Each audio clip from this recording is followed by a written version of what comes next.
even though that the Christianity was important, but we believe in IRA that the new Muslim support is even actually more important than the dawah. Yes, the dawah is important, but one of the crises we have is that I was telling the brothers yesterday, for the brothers and sisters that weren't here earlier and maybe they didn't go with us. Yesterday we went out and we gave dawah. Alhamdulillah, 3 people accepted Islam. Okay? And this is regular. I've been watching the masjid, the London masjid on Facebook. I see Sheikh, mashallah, is always, some people are coming in, they're asking for Islam, and he's getting shahadas. The London team, the dawah team is going out, and every week somebody's becoming Muslim. And this is going to continue to happen. Because when the truth comes, the falsehood will perish, as Allah says. So the truth makes sense to people. So getting people to become Muslim is actually not difficult. So the thing is, okay, if it's not difficult and people are becoming Muslim, but now what do we do with them? One of the biggest crises we have is that the new Muslims, and we're going to discuss this in this, that they become Muslim and now they're just being left alone. Okay?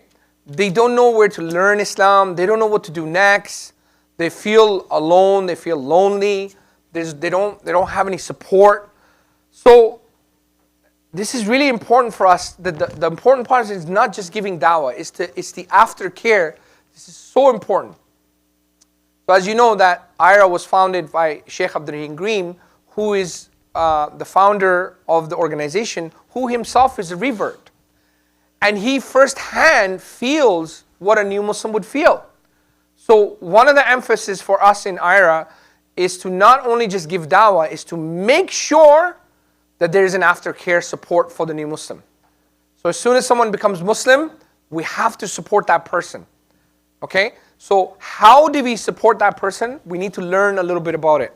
Okay? It's not something we're born with. We may understand some things, we may not understand other things. So it's for us important to kind of understand, how do we now support the new Muslims? Now we have a training online on ira.org training, where Sheikh Abdurrahim Green himself gives a workshop how to support new Muslims. So if we missed something or we didn't, explain it the proper way, you can always revise with him online, and that's available for you at all time. So I know most of you guys are eaten, so alhamdulillah, so at least you have something in you, so we can continue moving.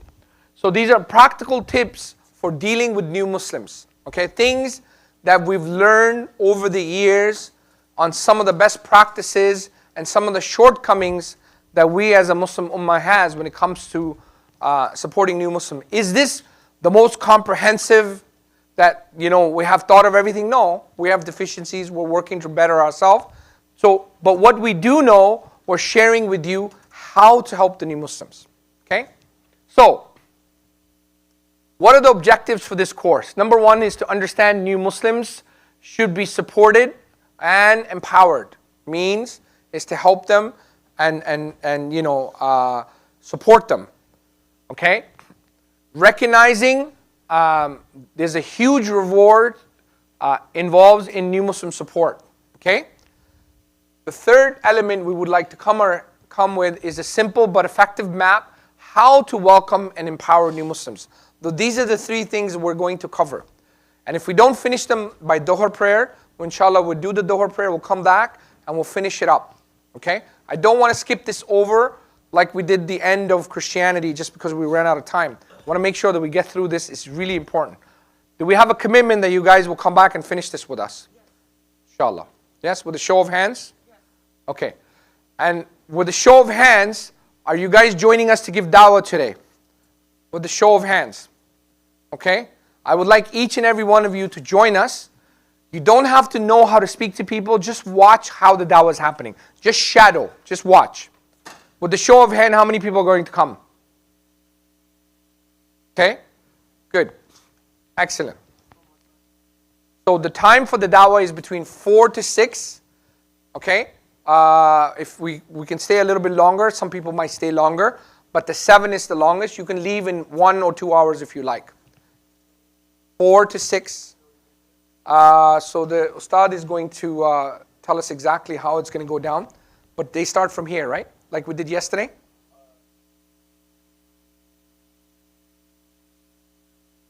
No, he's talking about the dawah, 4 to 6.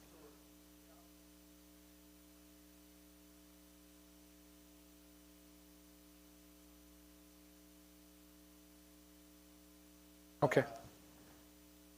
Yeah.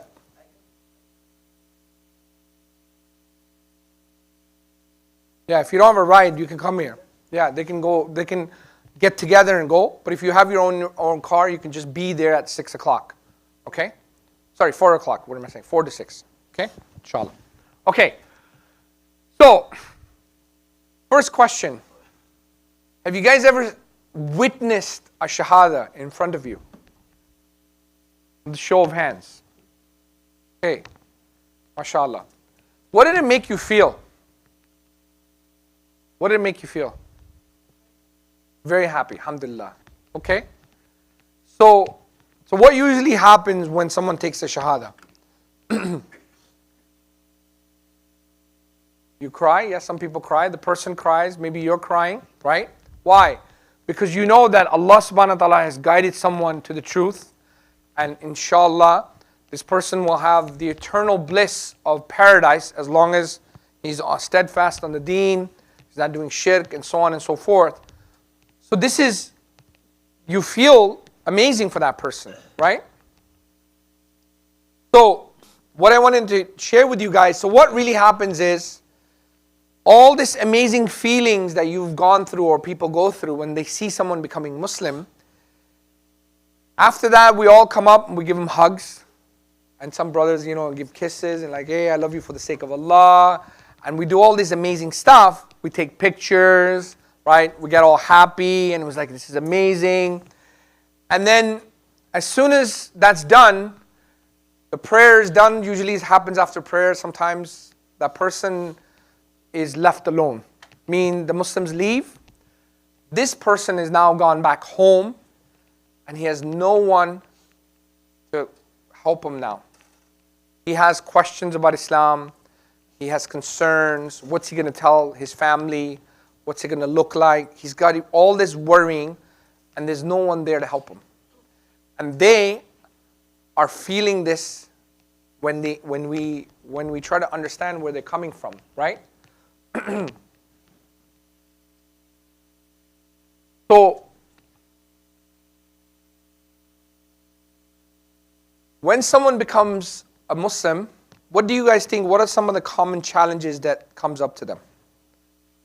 What do you guys think? What they're going to say to their family? What else? Lifestyle change, yes. What else, brother?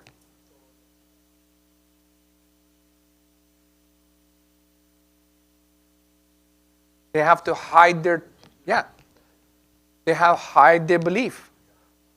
I knew one sister, she would pray in the bathroom. She didn't know about, not praying in the bathroom. I had another Sikh brother in UK to go pray. He had a turban on. He had a car that had tinted windows. He would take the turban off in the car. He would go to the masjid. He would pray. Then he would come back in the car and then put on his turban and then go back to his family. So they go through some seriously difficult challenges. Okay? So here's some common things that new Muslims face. Okay? Okay? And it doesn't necessarily have to be in this order, this tartib, but just to kind of give you some highlight. Number one is the abandonment from their family, okay, and their friends. Why do they become abandoned from their friends and family? Not only just because they...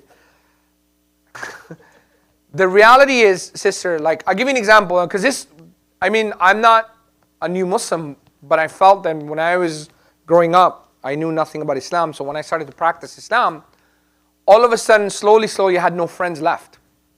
To a point, my actually own family started to tell me that I'm becoming an extremist. And these are Muslims, by the way. They're not non-Muslims. Oh, you're going too extreme. And Muslims feel the same thing. But why is that? Because the things that my friends and I shared in the past were what? Going to the bar, doing all of these kind of haram things. I don't do them, so there's nothing that's common between us anymore. So eventually those friendships die out. Not going to a nightclub. So where do people socialize? In Europe, they say that a life of a human being is he's born, and then they bring him and his family to the bar. They get married in a bar, and when they die, they have their funeral get-togethers at the bar. So now you've pulled this person out of this whole life, that this is what their lives are. So their friends, their family circle, it's completely gone. So they are abandoned by their families and friends, forced to leave home and hide their faith. Sometimes they get terminated from their jobs, right? Because maybe they don't know how to explain Islam. Maybe, they don't say, well, I need Friday. Maybe they don't request it, like, I'm taking Friday off. Jummah is fard, and it is fard. You have to pray Jummah, as for men especially, right? So some people, different things they go through. Sometimes they feel financial burden, right? They go through difficult times. Victim of abuse. Many, many sisters, they become new Muslim. We ourselves have seen, like me and my wife, have helped and supported new Muslimas that they married a Muslim practicing, and he was the worst human being. He's abusing her. Why? Because this is why in Islam, wallahi, Islam is so beautiful if you understand it, that when you get married, one of the prerequisites is what? You have to give permission, and what? You have to have a wali. You get married, you have to have a wali. What is a wali? Someone who's looking after to your needs. So these sisters, when they get married as new Muslims, they have no wali. So what do the Muslims, bad Muslim brothers, do? Hey, she doesn't have a mom and dad. I can just treat her however I want. And this is a reality we have to deal with. New Muslim sisters are being abused by Muslim brothers. Why? Because they know what's the consequence. We had one sister, we had to help her get out of leave Canada to go back to Australia where she came from. So she said, no, I want to go to a Muslim country. I don't want to go back to Australia. So the Muslim community put some funds together. We sent her to Saudi, okay? And she got married to a brother in Saudi who was studying in Medina University. And he started to abuse her. You guys get the point? So this is a serious problem we have in the Muslim community, okay? That we need to make sure. I'm not saying all Muslims are like that, so this is not my point. There are many, mashallah, very good Muslim brothers, and they practice, and they understand, they fear Allah. But we have bad apples that we need to deal with. So we need to be real with ourselves. Victim abuse, legal troubles, can't afford help. I have one brother, without giving any names, his previous life, he was in gangs and violence and court cases that he was still dealing with as a new Muslim. Even though he changed his life, but those things are still haunting him. To this day, he's still dealing with them. Actually, in September, are we in September now? I have to follow up with him. In September, he's supposed to go to prison because he made an agreement with court that, when he plead guilty. This is something from his previous life. So these are serious challenges that people have. Developing doubts about Islam, don't know who to ask. The Muslims have asked, they either don't know themselves or give unsatisfactory answers. These are realities of a new Muslim. These are some of the things they're going with, okay? They give wrong answers, or they don't know themselves, okay? Very little knowledge about Islam beyond the basics. So this is really important. Not receiving enough help from local Muslim community. So there's extremes in everything, right? That's why in Islam, as the Shaykh was saying earlier, Islam is what? Is a religion of justice, which gives balance, right? Islam is a religion of justice, to be merciful to creation, and to live a balanced life. It's not to go to extreme. We have extremes.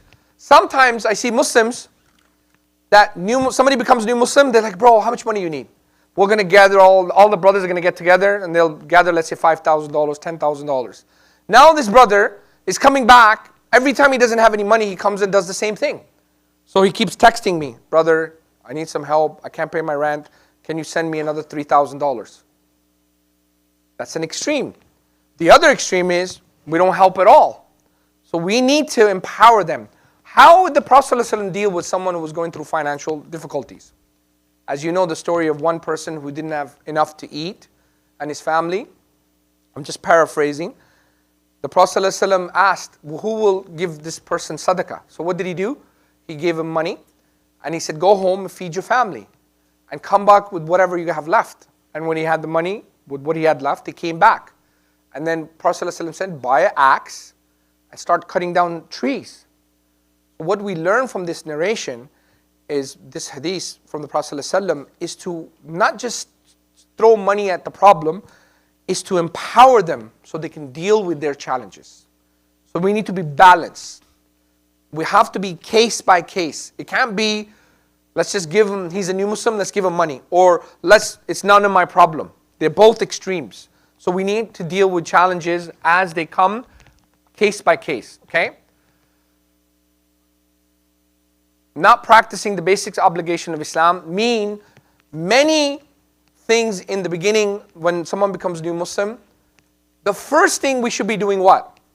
Teaching them salah.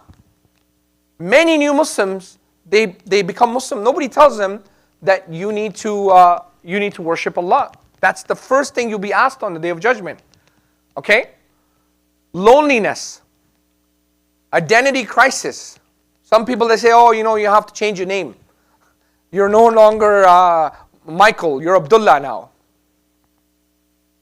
You know, the ruling of changing the name, the Prophet ﷺ said, the only time you need to change your name when it has some bad connotation. So, not knowing that, not having the right knowledge, you have to be Yusuf now. You can't be called Joseph anymore. Same name.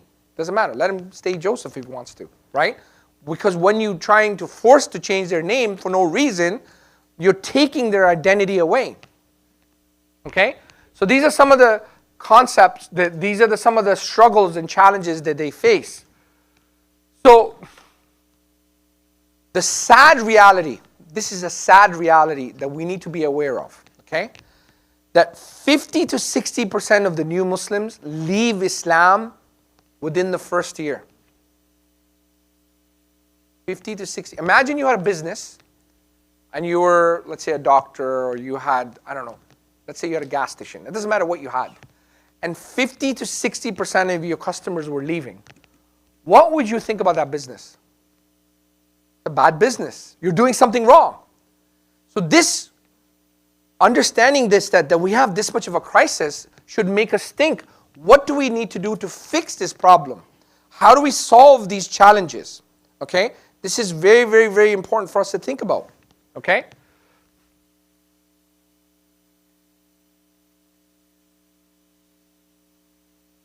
So, there is, alhamdulillah, some help that, and IRA, as we said, that one of our main focuses is to not just give dawah, is to actually support the new Muslims once they become Muslim. Okay? So, as the Shaykh explained earlier, you know what he's talking about, the Ansar and the Muhajirun? You guys remember the topic that he was sharing? Think about that. In the time of the Prophet ﷺ, that we all would love to wish that we could be there. But we don't say because Allah decreed us for us to be here now. However, the companions, they were honored to be able to help the new Muslims. And all of the companions were all new Muslims. All of them. Right? They all were not born as Muslims. Yes, later on, some of them had children that became Muslim, that were companions. But the point is, all of the early generations of the Prophet ﷺ's time, everybody accepted Islam from non-Muslims. So we have the stories of the Ansar and Muhajirun, which you guys already know, right? What the Shaykh explained. So I'm not going to go into that depth of it because the Shaykh already talked about it. So, I think this was the verse you were quoting, Shaykh, this morning, right? As for those who settle in the city, embrace the faith before the arrivals of the immigrants, they love whatever immigrants to them and never have a desire in their hearts for whatever of the gains and is given to the immigrants. They give the immigrants preference over themselves, even though they may be in need, and whoever saved from the selfishness of their own souls it is they who are truly successful. Right? So this is something really important for us to think about, that when we give, Allah subhanahu wa ta'ala will replace it with even better. Right? So this is, giving isn't always money, by the way. As you know, the Prophet ﷺ said, even smiling is a sadaqah, is a charity. So we need to give whatever we can give, whether it's a helping hand, whether it's a time. Sometimes new Muslims just need your time. They just want to sit with you and say, you know, my name is John, I don't have anyone to hang out with. Call them over to your house. I used to live in Barrie. I used to call new Muslims to my house, buy them pizza, take them out for dinner. Some days I would just randomly call them, bro, you want to go for ice cream? I love ice cream, by the way. The reason why I'm so unhealthy in some ways is because this is one of my downfalls. So I would just call them, be like, let's go have ice cream. Okay? And even in London, when I come to London, Ontario, me and my wife, we Google, where is the best ice cream place? So if you want to like treat me, this is what I love, ice cream. If you tell me what is the best ice cream place, I'm going. Anyway, so the point is, you know, so I would just take them out for ice cream. What is an ice cream, really? $10 for 2 people? 11? Right? So it's just caring about those little things when it comes to new Muslims, right? Thinking about it that way. So how do we understand? What do we use as the methodology from Islam? Okay?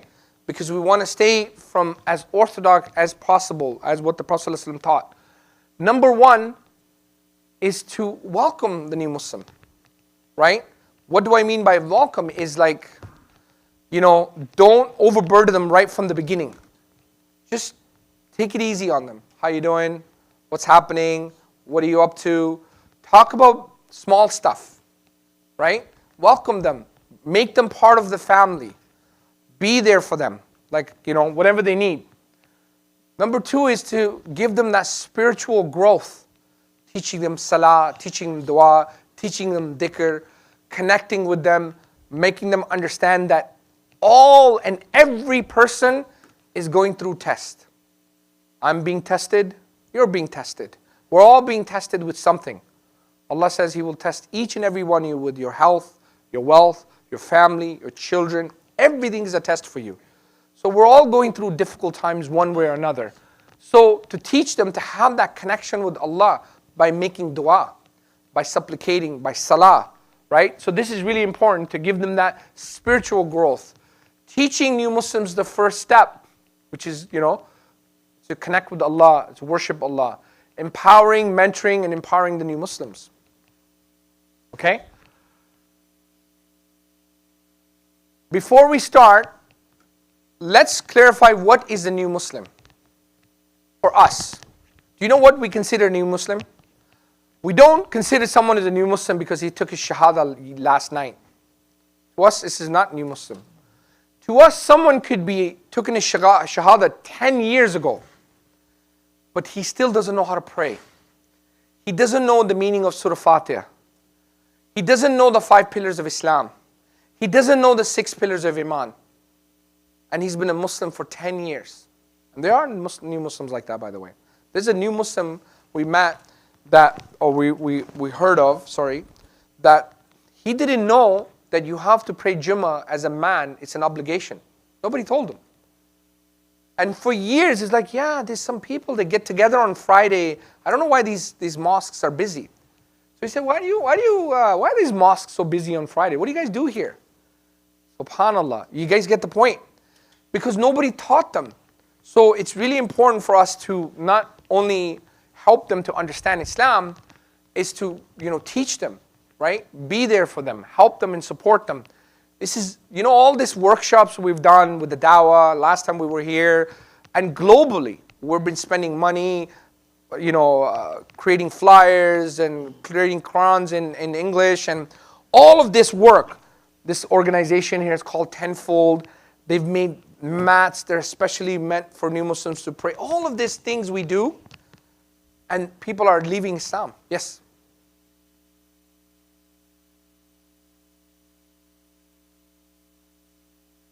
So the thing is, for us, just so you know, and IRA, us means IRA, that's what I mean.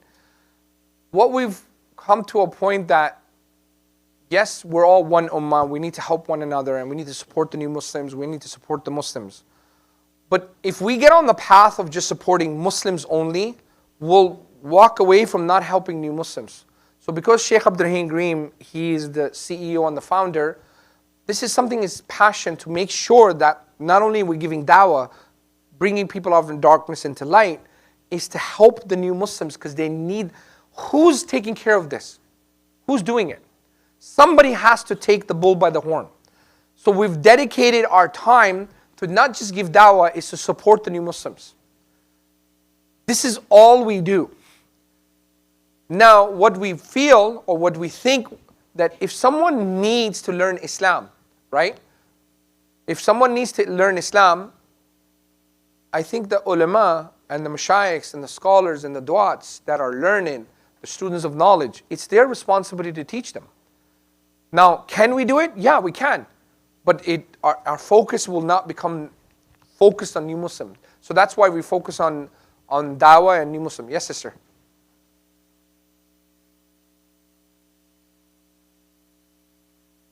Of course, of course.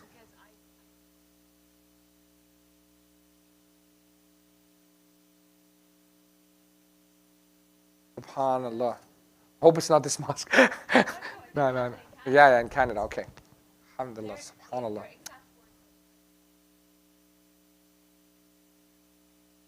SubhanAllah. And there's extremes in that too. There are new Muslims that are Caucasian, European descendant, are given more preferences over new Muslims that may be Indian origin or maybe from the black community, which is completely wrong on both fronts. So we have this one extreme example you're giving, that, oh, because he was black, he wasn't allowed in the masjid. We have the other opposite as well. So we don't look at colors. Why we don't look at colors?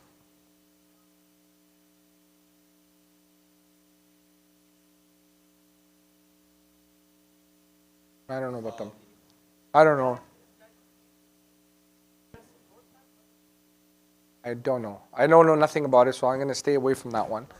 So the point I'm trying to make, yes, brother.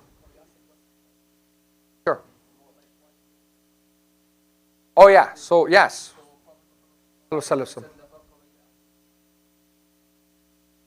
Mm-hmm. Yeah.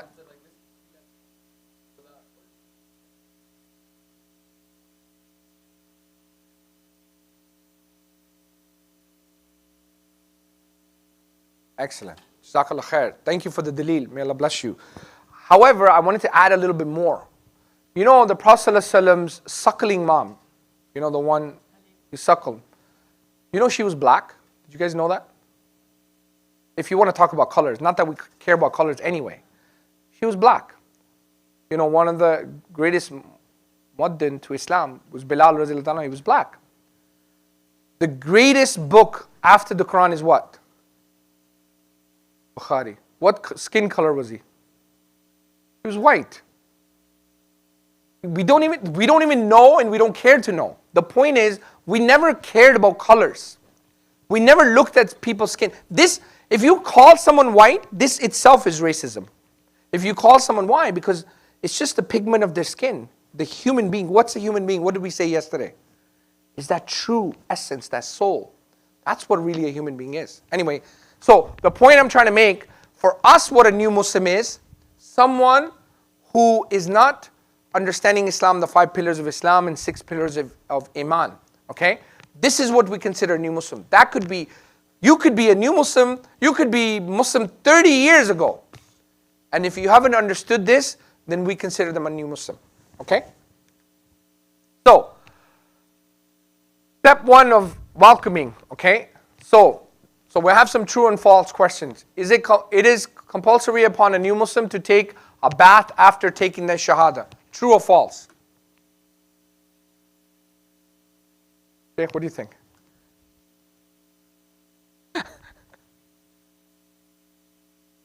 Someone took the Shahada, he should go home right now and take a shower. Yeah, for Salah, yes. He needs to have Tahara. Okay, good. But it's not prerequisite of taking the Shahada.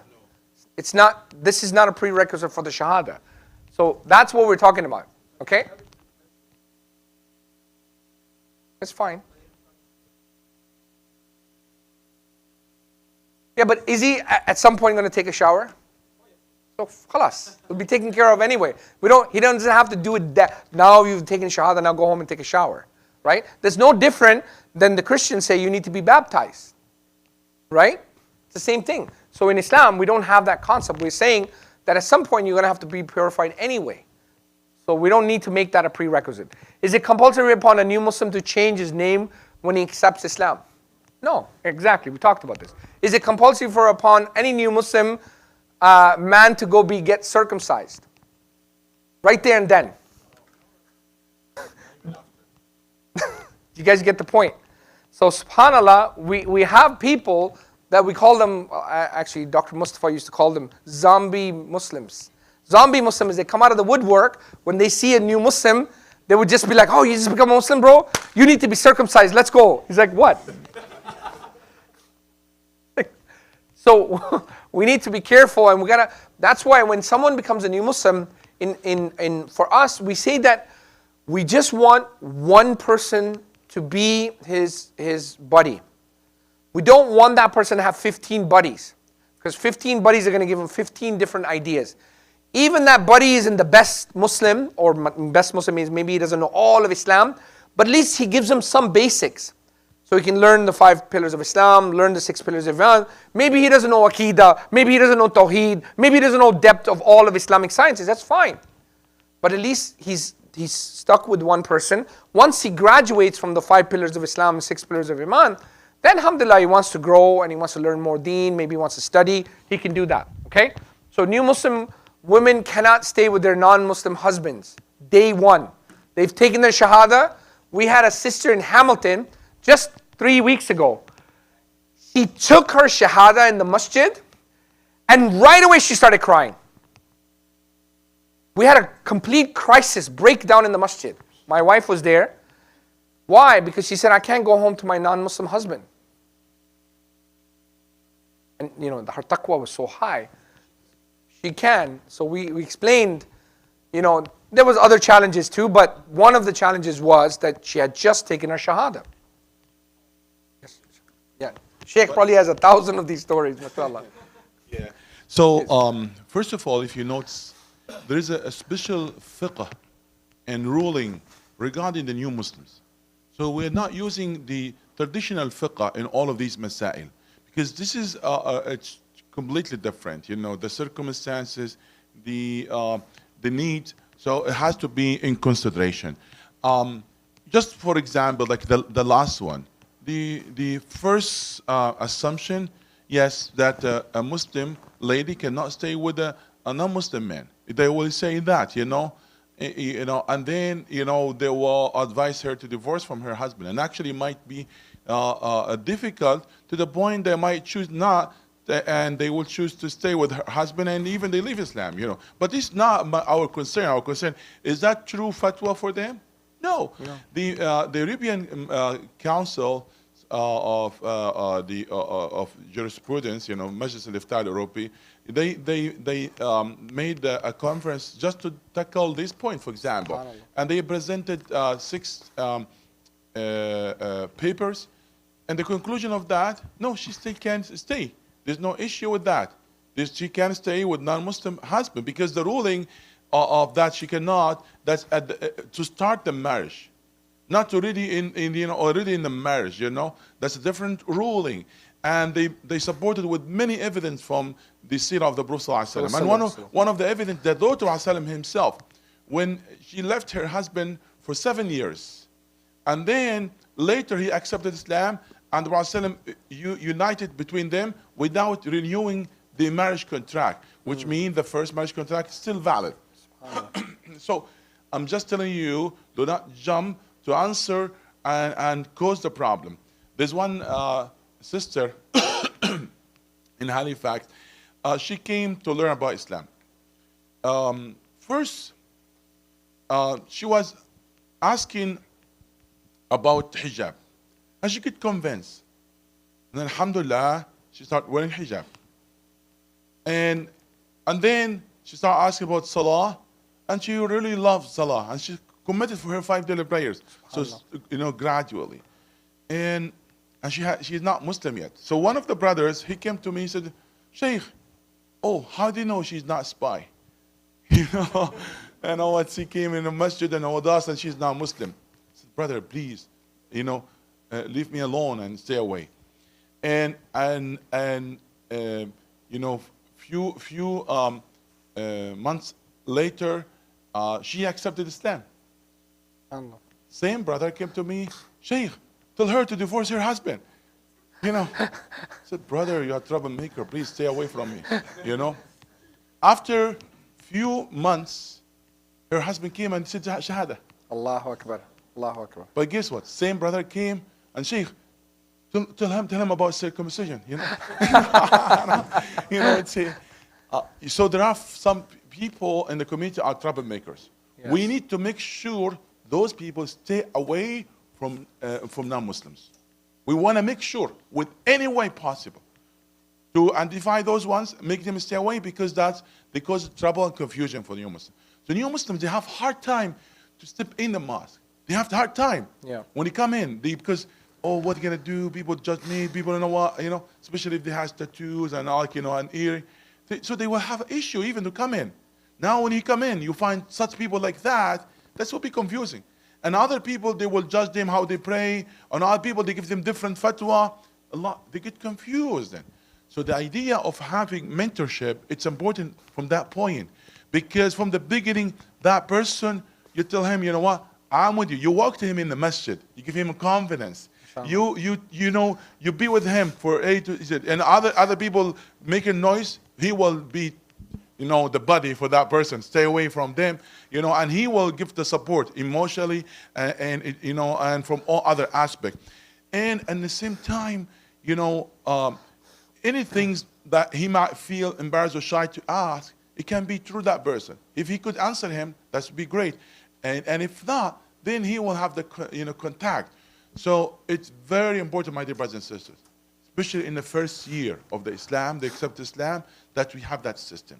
If we don't really make that, matching, it's going to be one of the great loss, because we might, lose those people, Can you guess like how many one is since January here in this masjid accepted Islam? Like with the effort for the da'wah and or even with the adding that da'wah and all those, they come in the masjid and declare their Islam. How many one? No, it's not 100, but we have 40 plus. Allahu Akbar. Allahu Akbar. Yeah, which you think it's a significant number, with a little effort of da'wah. Subhanallah. And today, by the way, there's a sister coming to say the shahada. MashaAllah. Allahu Akbar. Allah. So we are happy and we're excited. But that will add more responsibility on us, without realizing that we are responsible. All of us, of those that came to us, and at the same time we are the reason for pushing them back, we should not question any person but ourselves. So that's why we are here to lift the blame on ourselves. For ourselves, not for them. We are doing this for ourselves, because we're going to question about that, what we have done for them. So may Allah subhanahu wa ta'ala be in our help. Jazakallah khair, Sheikh. SubhanAllah, Sheikh, you need to teach us the fiqh of new Muslim. I think that would be a great course. Allah, we'd be honored to be your student, inshallah. So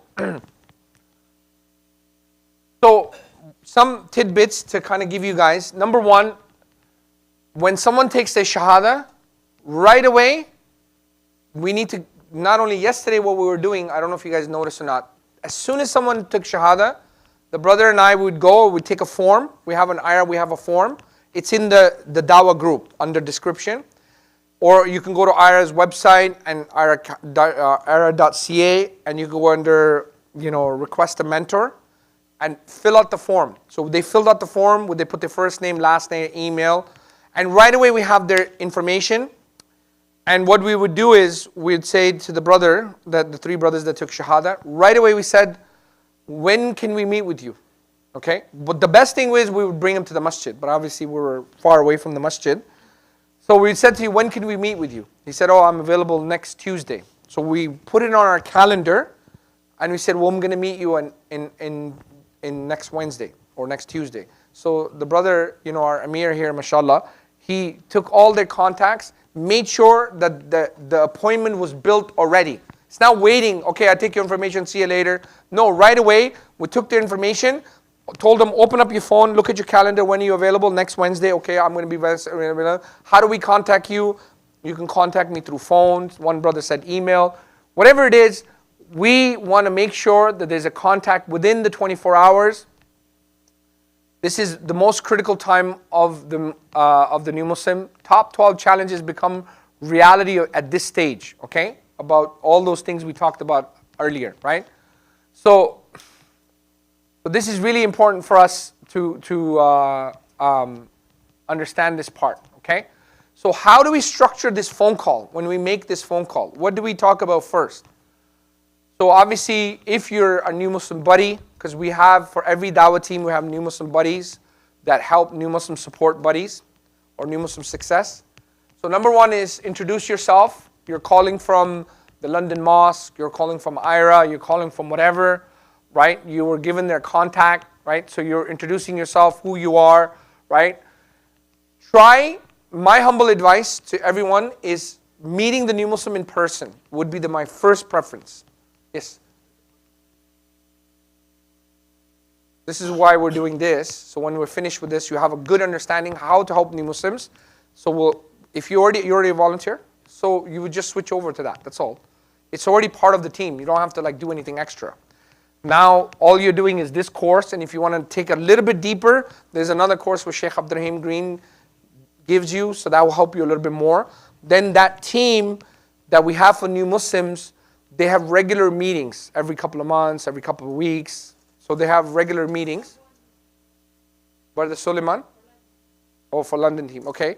So they have regular meetings, how the new Muslim mentorship is going with so-and-so. And the new Muslim mentors come together and they ask each other questions. How do I deal with this? What do I do here? Can you help me with something? So we discuss these things. So it's not like we just figure it out on our own. Yes, Sheikh. So we are in the process of having a group called Be Ansari. Mashallah. Be Ansari. So going to be one of those Ansar that will come in Muhajirin, that will come the new Muslims, okay? Because we consider them as a Muhajirin. And we want to send the invitation for those that want to be part of that, and especially for those that attended the course and those that will meet the requirement. Collect information. So what's going to happen? Yes, we'll continue training, continue educating, because you need a special, even fiqh to know and and many things that as a requirement to do this in the best of the fashion. However, having your information ready, that's we're gonna do matching. You see, when even the criteria will do the marriage matching, how it's going to work. Yeah. Even this one is like a marriage matching, where we select one of those ones are fit, to stay for 1 year, with at least can be extended for 1 year with a new Muslim. So we need to have at least 40 people are ready, brothers and sisters, that are doing this. So because you're going to be occupied for 1 year, and then you can switch over to other person for the next year that will be a mentor for that other person. Right. So one-on-one, that's how it works. So let's say today the sister will come to accept Islam. I will have idea about her background, other things. So from the list, we will select another sister. For the next meeting, we'll make them coming together and introduce to each other. Then that will be said, that's your body. Working together, and this is how it's going to be, inshallah. So we are in the process doing this, bi'idhnillahi subhanahu wa ta'ala. And we are creating an app. That's how we connect all of those mentors, and at the same time, how we connect with the new Muslims as well. We have already working on that app. It's going to be, inshallah, in a few months we'll be ready. But in the meanwhile, we're here to support. Yeah, we spoke about that yesterday. Yeah. Even Brother Ali, he involved in this. Yep. Inshallah. So we're working on other things, but right away, immediately, at this point, what we have is someone becomes a new Muslim, fill out the form, we have their contact. If it's on the street, if it's in the masjid, the sheikh can help and facilitate that buddy system. So just some things to understand when someone becomes a Muslim, introduce yourself, or you're calling them on your first call, right? Confirm they've accepted Islam, because some people don't even know what what Islam is. I've seen many people take shahadas, they didn't explain Islam to them at all. Right? Explaining that you take Prophet ﷺ as a role model, because they're changing their life. A lot of people are becoming Muslims just like, changing their clothing. Today I become a Buddhist, tomorrow I become a Hindu, then I become a spiritualist. So we want to make sure that they understand what have they done. They have a covenant with Allah, they're going to worship Him alone, they're going to follow the Prophet ﷺ. Welcome them, inform them about your role and how you can help. Okay, what are you there for? How are you going to support them? Offer their local support and activities, things they might want to know. What are they doing? There's potlucks happening in the community, there's dinners and stuff like that. Empower them, get them involved in the community, right? Provide your contact details, arrange a meeting right away that when you're going to meet next time. Is there anything else you can help with? Okay, so these are some of the things to really think about when you're making that initial phone call. Okay? So in the first meeting, what's the meeting about? Establishing a good relationship, okay? Reviewing the shahada and re-establishing the importance of prayer. These are the most important things you guys need to think about. Where do you do this? Don't do it in the masjid where there are going to be lots of Muslims. Do it if in the masjid, come downstairs, maybe there's no one here, you sit with them alone. If there's too many people upstairs. If not, come between prayers, maybe between Dhuhr and Asr, maybe between Fajr and Dhuhr, when there's not a lot of Muslims here. You want to be with them alone in the beginning, so you're building that relationship, okay? Take them to Jummah, right? If not, if you don't want to come to masjid, because many places, even the masjids for new Muslims, they don't feel that welcomed. So in those instances, take them to a coffee shop, sit them down, explain to them. My wife, who mentors a lot of new Muslims as well, she'll take them to the masjid, she'll teach them wudu when no one is there. So this is your priority. So number one is to establish a good relationship. Number two, review the shahada. Explain to them what Islam is. You don't have to go give them dawah from the beginning. Oh, there's a creator, is one, he deserves to be worshipped. Prophet Muhammad's a messenger of God. But you review with them that we take Prophet ﷺ as a role model. We believe in God. We don't worship anything other than God. We take the Prophet ﷺ as a role model, and so on and so forth. Understand what they've gotten into that covenant. Re-establish the importance of prayer. As Allah subhanahu wa ta'ala says on the Day of Judgment, the first thing you'll be questioned about is your salah. Okay? Making that emphasis with them, inshallah. Okay? How to establish a good relationship. Get to know each other. Okay? Have small talks. How are you doing? How's things? What are you up to? What do you do? How's your work? What kind of work do you do? And it's to build that relationship. Talk about yourself. I do IT consulting. I work from home. I'm free on da-da-da-da-da. So build that relationship with them. Define times that are available to you for that person, right? Okay, I'm available on Tuesdays. Most of the new Muslim mentors give about a half an hour to the new Muslim. Whether that's done in person, whether the person is the best. If you can't do it on person, for us, because unfortunately, we don't just have a masjid, we have new Muslims that are in remote areas. There is no masjid.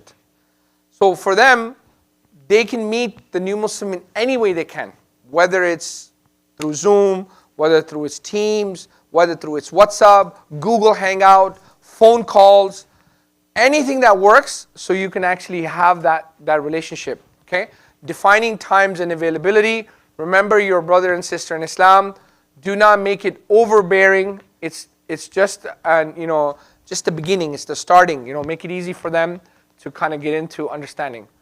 Understanding the shahada. The one who testifies recognizes the truthfulness of this statement in faith, means why you have accepted this. They tend to adhere to the requirements of guidance of what they've testified to. What if they testified to is that they have a covenant with Allah subhanahu wa ta'ala and they take the Prophet ﷺ as a role model. Yes?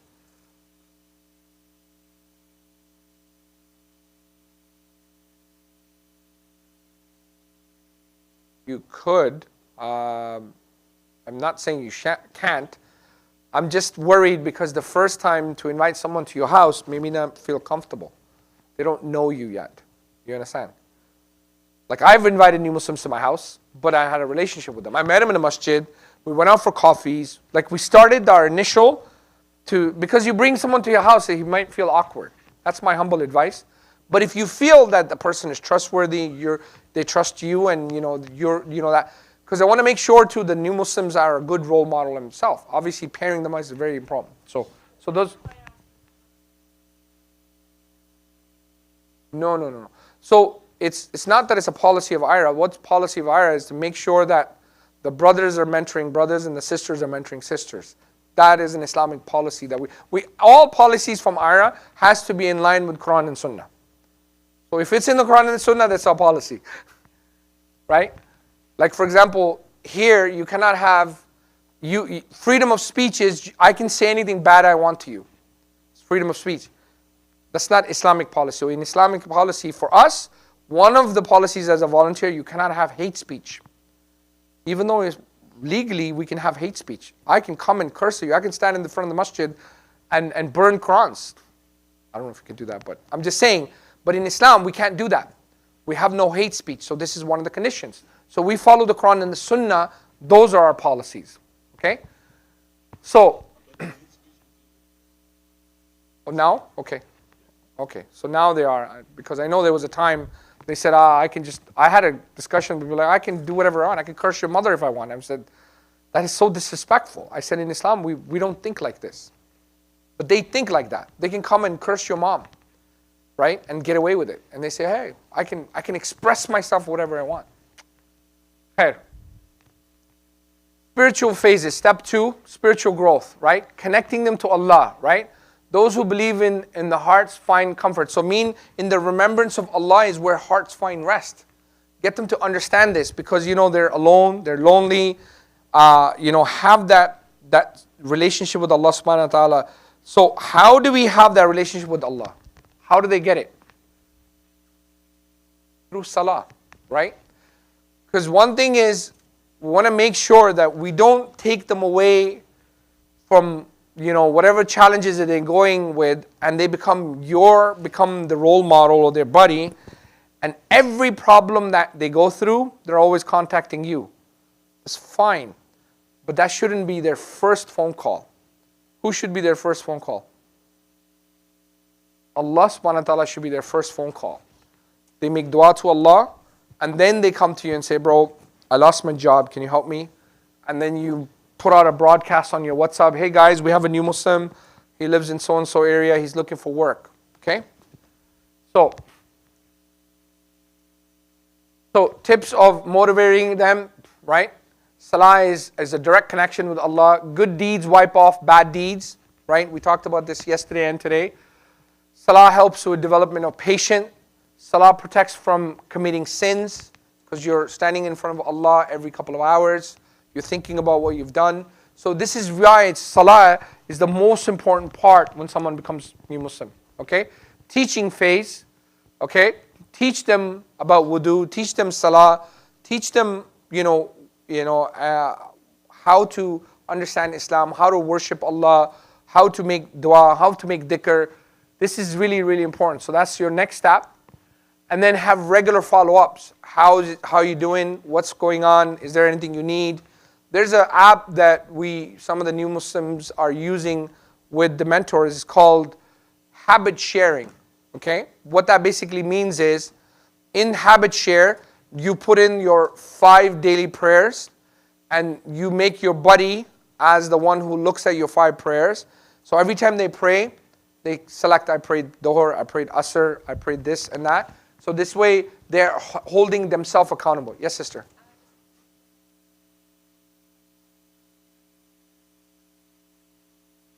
Yes, yes. In the beginning, because you're in teaching mode, right? Teaching, right, Sheikh? Yes. When you're teaching. So that is called by prayer.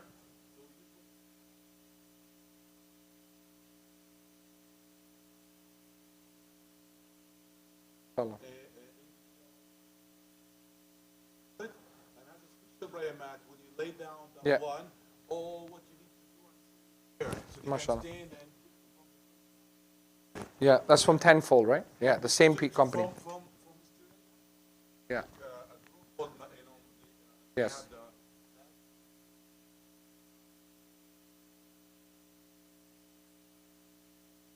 MashaAllah. So We need to talk to Sheikh privately. We need to have a conversation.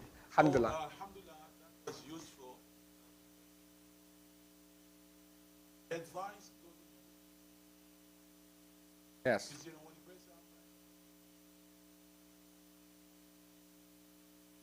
say that the same just like this time.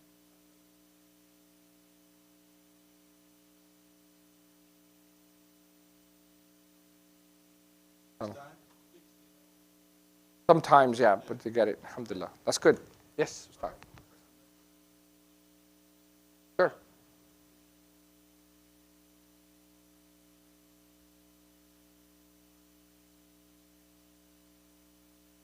In the beginning, yes. So in the beginning, So sorry, the go ahead. Prophet he used to recite in Dhuhr and Asr the surah, not the Fatiha, the surah out loud. So at the time, because Sahaba, they are like to know more Quran and memorize more and listen more from the Rasulullah. So at the beginning, if you go even you study some of that, is that allowed? No, it's not allowed generally speaking, unless there is education element in this, Teaching. Yes, for these purposes. So that's why again there's a special fiqh for new Muslims. I said that and I will repeat again. There are something that's no for regular Muslims. They should not do it. For new Muslims, that's fine. They ask me about many things. I didn't give them answer, or they didn't give them a certain answer because they're not ready for that. Because you have to understand, even in Islam, there are many things came later when the Iman established. Yes. You should not expect that the awful change will be at the first time. Can I ask you something just from your experience? What do you think the hardest things for the new Muslims? The hardest things to practice? Yes. No, that's not that difficult, to be honest. A lot of them, they're easy for them. Can I try, Sheikh? Yes. I think sujood. Even that's easy Really? for the salah. Yes, Okay. the salah they love it actually. Many of them they pray by the way before even say shahada. Oh, my wife Huh? has a hand up. Yes. Huh? No, even the fasting they love it. Maybe the first, second day, but then they love it. Yes. No, even that one they like pureness. They didn't like actually 70% of those accept Islam are female because they didn't like the bad relationship. Subhanallah. Yes. Not even that. It's difficult, but it's not the hardest things. I'm telling you, there's something you're going to be surprised about. No, they love the Muslim community and the welcoming and the warm environment. Okay, we give up. Tell us. You know what? I want to know now. You give up having a dog.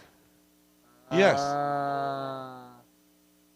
That's the hardest things for them. Even if they stop it for 1 year, they will come back to it if they have that love in their heart. And I'm telling you, there are some Muslims, they have been Muslims for 20 years, they could not give up from that. And they justify that with many things. So now, if I'm in the first place, tell him, why I'm saying that? Because you have to know. Tell him, do not have dog in your home. That's worse than he said, divorce from your husband or wife. I'm telling you, yes. So you have to know that, there are many questions they ask me, I didn't answer. If they ask me about the dog, I will never answer them. Or tell them, just wait, do not worry. Yeah, wallah, I'm telling them that. Yeah. Yes. So you have to have a wisdom when you're dealing with the new Muslims. All right, Sheikh, when can you give us fiqh of new Muslims? Inshallah. That's the next thing we need to work on.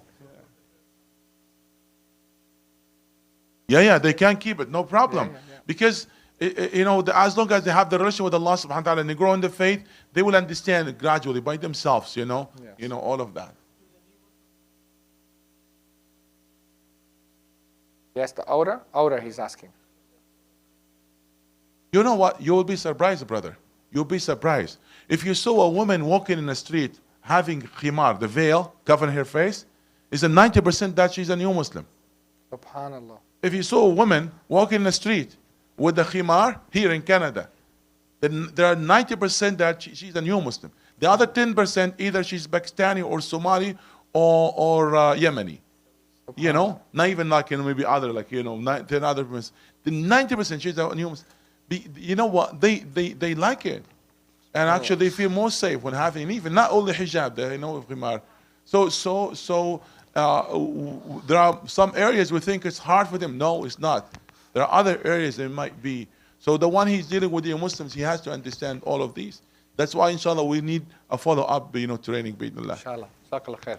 Okay, so Ben has been a new Muslim and he's going through situations where he would need support at any odd times, like in the middle of the night. Okay, whose contact should you provide him first? Excellent. Okay, teaching the prayer. Ben is about to pray the first prayer. What are you going to tell him? What is the most important part? Yes, sister. Connecting with Allah first. They should call Allah as making dua and then they contact you. That's the first contact. Teaching the prayer, okay? Ben is about to pray his first prayer. What are the things you're going to tell him? First thing. What do you guys think? Okay? So one of the things we need to understand, what is the priority, right? So number one, we're teaching them tahara. So we're going to think about wudu, okay? Then we're going to talk about recitation. We're going to teach them how to recite. Now, for us, sometimes I even tell the brothers, even if it's for a couple of days, just teach them the actions. So they can understand a day or two, that they understand the movements. Because sometimes even the movements, they're not used to it, right? So if the recitation comes later, that's fine as well. But at least get them to understand, number one, purification, then recitation, right? And then actions, right? And then you're ready, okay? Then explain what you're doing. What is Surah Fatiha? Why are you saying that? What are the meanings of them? What is Allahu Akbar? God is great, right? Ask questions why we do what we do, right? And show them how. How are you doing what you're doing, right? And then encourage them. You're doing a great job. MashaAllah, that's amazing. That's very good. So encourage them, right? This is the teachings of the Prophet ﷺ. He was always, make dua for the people. Like he would say, may Allah brighten the face of the person who memorizes the hadith. That's one of the sayings of the Prophet ﷺ. So we'd always encourage people. Where he would uplift them, right? He wouldn't bring them down. So encourage them, make them feel good about, what they're doing. Empowering phases, okay? Mentoring and empowering new Muslims. True or false, new Muslims usually have a stronger iman than born Muslims because they because they chose Islam, and when someone is born Muslim, they don't. Is that true or false? False. Yeah. Because everybody has ups and downs. Every single human being. That's why the heart, which means what's qalb, comes from the word taqallub. Everybody's shifting. Someone's a super Muslim in the morning, and in the evening he feels weak. The new Muslims go through the same stuff. Okay? They're human beings. New Muslims need extra support because of their situation. True or false? False. Because some new Muslims would be more stronger than born Muslims. It's case by case. We have to look at where the person's at. Because sometimes when you call, new Muslims are like babies, sure, but that doesn't mean because they're adults. The teaching methodologies of the Prophet ﷺ, when he gave da'wah, when he was calling people to Islam, the companions were adults. They weren't babies. So he didn't treat them like babies, right? He would empower them, he would support them, he would make them feel good. He would encourage them. He would, help them and correct them. Like for example, one of the companions who came to pray with the Prophet ﷺ, he was on his left time. So he grabbed them with his hand and he brought them to the right. So he needed to support them physically with their hand. So his teaching styles were different. So we need to adjust to what the person is. Someone might be very, in a well place, and some people might need more support. So we can't say that all new Muslims need extra support, but it's case by case. Yeah? New Muslims are more tested than other Muslims. True or false? False, because everybody's tested, yes. Do you have any evidence to justify your answers? We can go through the Quran and Sunnah, but we want to keep moving forward. The consequences of such statement, right? Create a need for everything for new Muslims. Treat them like children. No, we shouldn't treat them like children. However, we should care for them. Like we should care about, what's happening. Our goal should be to mentor them and empower them. Okay? It's to, when we say they're like children, then they, you know, it's like you take a grown man, he's like a kid. What's he gonna feel like? Oh, I'm just a kid, right? But the reality is they have consequences for the things that are happening to them. So we need to kind of understand, you know, how to kind of, you know, deal with them and encourage them when it comes to Islam.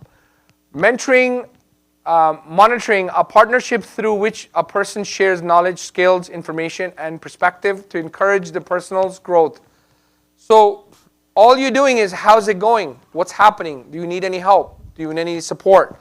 How's your salah going? Is it working? Do you understand anything? So we want to make sure that we're not overpowering them. We just give them enough is what they need, support them, teach them, right? And encourage them and, you know, make them grow in the deen, inshallah. Number 3 is active listening, to see where they're coming from, what's happening with their life, what's going on, and to understand where they're coming from, right? As the Shaykh is saying, don't give the same answer. It's not a cookie cutter. Oh, I'm a non-Muslim, I'm a new Muslim and my husband is a non-Muslim. Do I leave him? It's not a cookie cutter example. You have to, you know, think about that. Having empathy and trust, right? So care about what they're going through. You know, show them that you're there for them, you trust them, empower them, give them resources, connect them to the people.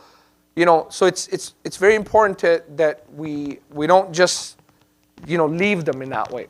Okay. Final advice before you start is be inspirational. Okay.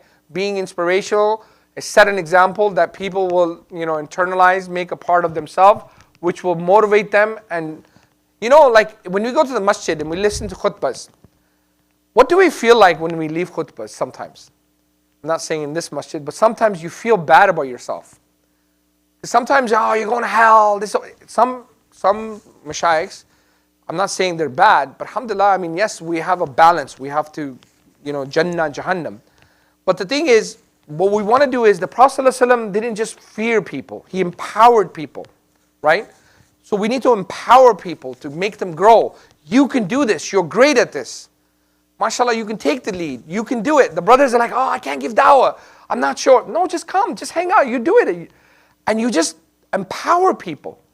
Make them strong from within. Not always criticize them. Oh, you're no good at this. You're never going to win. You're never going to pass. You don't know how to do it. Right? And I always tell people, you can do it. You can do it. If you put your mind to it, you can do anything. Okay? So, case 1 study.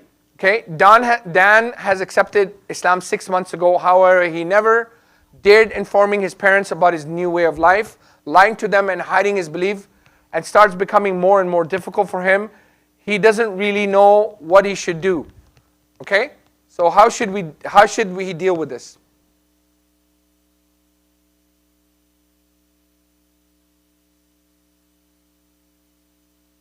Should we tell him to go home and tell his mom and dad? Evaluate the situation. So we can't say yes, because show him that what could be the consequence, what will happen. Because if he goes home and he tells his parents that he's become Muslim and he gets kicked out, guess where he's going? He's coming to your house. So there's consequences for what you tell him. However, but what if... How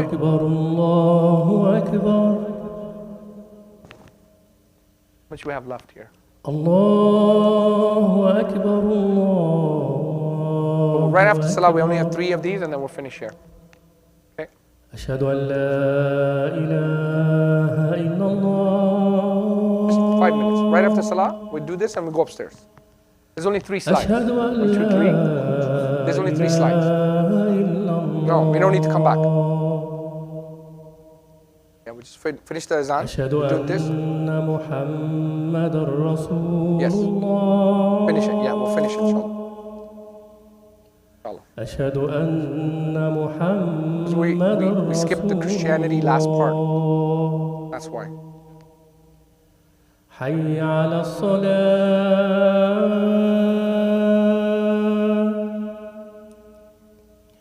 Hayya ala salah. Good, if you want, sure. If anybody wants to stay, I can finish it up with you guys, yeah? the sister's saying if حي you على guys want to stay after. الفلاح حي على الفلاح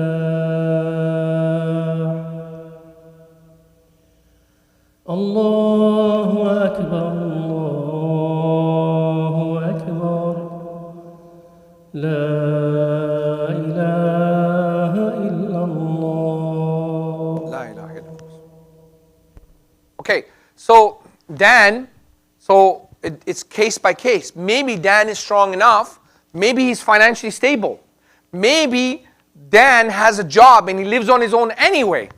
It doesn't matter. So we can't say that you have to go home and not go home, but get him to understand what is he. Maybe Dan is not strong enough. Maybe he lives on his own, but he's not strong enough how to defend Islam.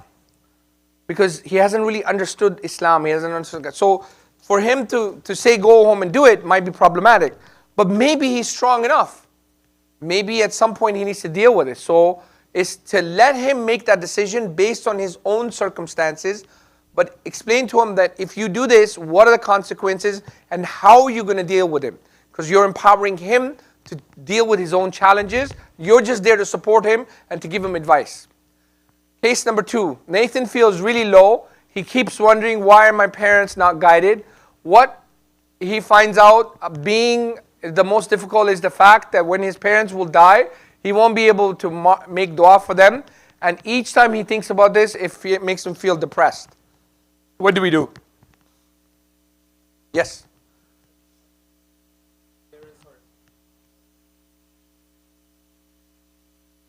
No, this is a different question now.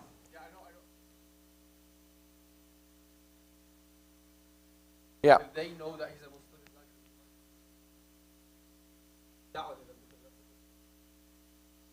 But sometimes giving dawah to your parents becomes more problematic. Their brothers I met, they actually cause more fights at the house. Because they're debating now, they're arguing with one another. Right? Yes, brother. Yes.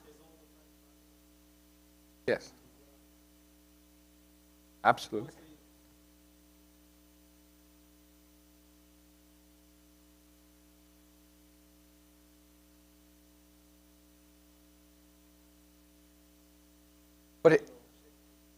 But here's the thing, you need to just think about that. Yes, sister, you want?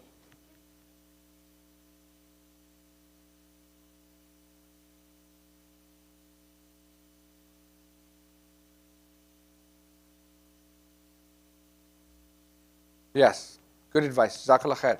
So, but I just want to go to a little bit of a foundation. When we look at the companions, did the companions not have non-Muslim parents? So didn't they worry? So what did they do? They prayed, they kept giving dawah. But there's one thing I want you to think about. They understood Allah subhanahu wa ta'ala more than sometimes we in today's time. They really understood Allah subhanahu wa ta'ala. One of Allah's name is Al-Adl, the just. I think it was one of the companions, and he said that on the day of judgment, if I was being judged by my own mother or Allah, I would choose Allah over my mother. Why? Because the question shouldn't even be about your parents. Question should you be about how is your relationship with Allah? Because once you have a really strong relationship with Allah, these questions become irrelevant. If you have a really good, strong relationship with Allah, you're going to lose your job, someone's going to die. Whatever happens, this is not your concern. Allah knows the past, He knows the present, He knows the future, He knows the hypothetical. You focus on yourself. On the day of Qiyamah, nafsi, nafsi. Everybody's going to worry about themselves. That day, no mom will care about their son. No son will care about their mother. So the point is, once they understand that, they have that good certainty, that yaqeen, that relationship with Allah, then he will already be making supplication for his parents. He will already be the best human being that he can be. That hidayah will come from Allah. It's not from him. That's the point. So this question should not be entertained. Is to teach them to keep getting closer to Allah, learn about the deen, understand what the purpose of life is, and so on and so forth. Sheikh, would you like to add anything to this point? Good, okay. Case study number 3. John says I don't know if I should tell you, but I have done many bad things in the past, and there's still many bad sins I find really difficult to stop. I feel really disgusted about myself, and I don't think I deserve to be a Muslim. Yes?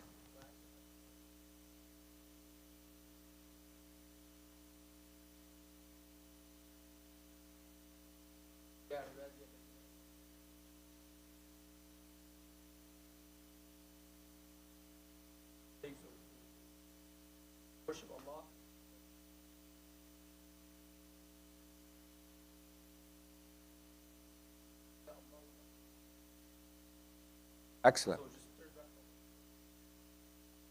Excellent. Excellent. And we know kullu bani adam khata, right? No one's perfect. Everybody sins, okay? There is no perfect Muslim. The only thing perfect is Allah and His Messenger's message for human beings. Yes? But all of us make mistakes. So tell them, don't try to be perfect. Try to do ihsan, excellence. Yes, brother? Exactly. Excellent. Jazakallah khair. Yes, we teach them about forgiveness. So there's conditions of forgiveness, right? So what is the condition of forgiveness? Be sincerity. Make dua, ask Allah for forgiveness. Number 3, stop doing it. Feel bad. Don't do it again, right? And these are the conditions. Teach them these conditions. Okay? So from where that comes, one of that, because they couldn't differentiate between the things that invalidate their faith and the things that count, for them as a sign of weakness as a human being. So one of the things should be explained to them what the things that could, yes, turn the person away from Islam. That it's a major sense. That's what's the more concern. However, other sins, even a measure, but never invalidate your faith, not contradict your faith, that could happen to any person. And you can even quote some examples from the companion of the Prophet ﷺ.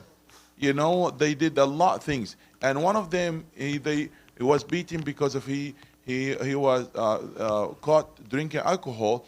And the Sahaba started cursing him. So the Prophet said, no, do not curse him. He loves Allah and His Messenger.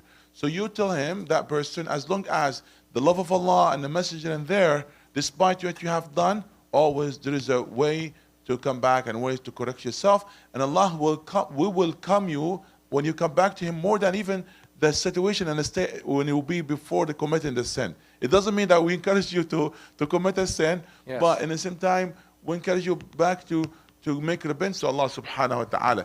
And I tell him, you didn't have to share that sin with anybody, by the way, because they in their mind, they have to come to you, share it with you, or the Imam says, no, do not share yet the sin with any person. I didn't care, I didn't need it.